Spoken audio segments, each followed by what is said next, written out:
Hello guys! In today's video, hindi tayo gagawa ng cake. O diba, first time kong nag-upload dito na hindi cake sa channel ko.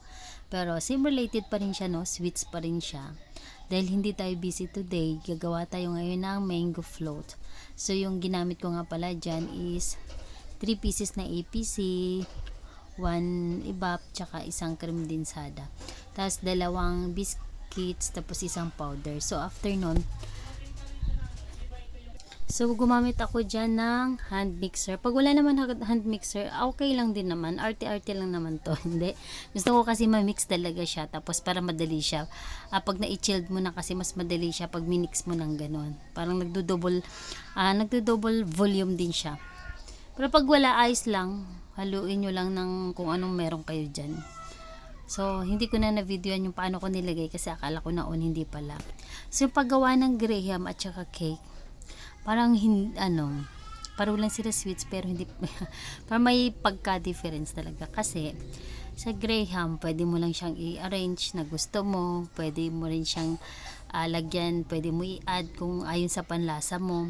Sa cake, gagamitan natin siya ng science, hindi pwedeng basta ganito, kung dagdag ganito, dagdag bawas, hindi kung ano talaga yung measurement, yun talaga ang gagawin natin kasi pumapalpak talaga. Kaya nga sa pag-bake, science talaga ang ginagamit doon. Pero depende. Mayroon din naman magagaling na tansya-tansya lang eh. Kung magaling ka sa tansya, edi ikaw na. 'Di ba? Ako kasi hindi eh. Pero minsan yung paggamay mo na talaga yung gawa mo, palagi mong ginagawa, may mga baker na talaga na madali na nila yung tansya-tansya method. Pero ako hindi ko ginagawa yung kasi bebenta natin yan, no? Ang sayang na ingredients, ano, pag itansya-tansya natin. So, balik na ulit tayo sa graham. So, ayan, gumamit nga pala ako dyan. Itong powder na to. So, after biscuits, yung cream, tapos yung mango, tapos naglagay na ako ng powder sa taas.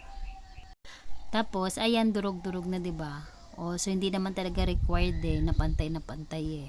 Kasi talagang gustong nilang pantay. Kami lang din naman kakain yan, kaya ice lang. Yan yung sinasabi ko, naghiwalay ako ng APC na pina-chilled ko siya.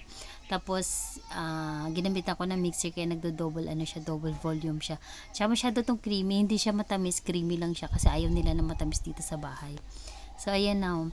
Yung ginamit ko nga pala dyan is 1 kilong mangga. Ay, medyo mahal nga ngayon kasi 130 yan eh.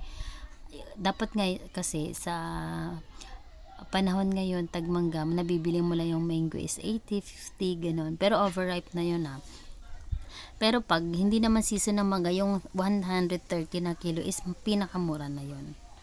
O, diba? Pero ngayon kasi tagmangga eh. Tapos yung mga milk naman, nabili ko yan siya sa Black Up. Minsan, tingin-tingin din kayo sa Black Up. Marami silang binabay one take one sale.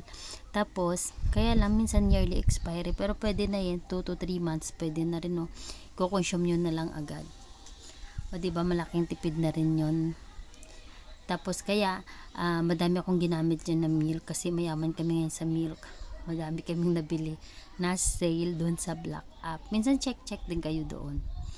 So, ang dami nga nang nagawa ko.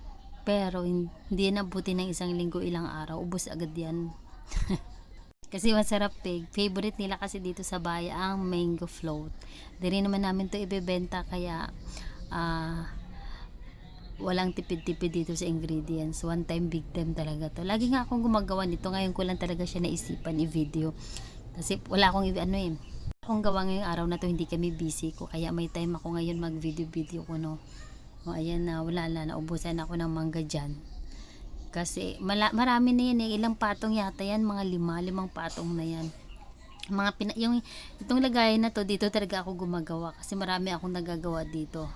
Dito naman sa taas wala na, kung ano na lang merong anong tira dyan, yun na yung nilagay ko. Di naman required diba? So guys, yan na yung aming mango float. So dahil wala naman akong paggagamitan na ng mga cream na yan, ibinuhos ko na dyan. Diba ang sarap tingnan. Binuhos ko na lahat ng merong kami. Ngayon, diba, hindi naman tayo puro cake lang. Ayan, inubos ko na talaga lahat dyan para lalong masarap. So, After nyan, ito na guys ang ating final look. May final look pa talaga eh. So pinaano ko lang yan dyan para maganda siya tingnan. Wala na akong tinapings na mango dyan kasi naubos na nga. Wala na. Kinain din kasi nila eh.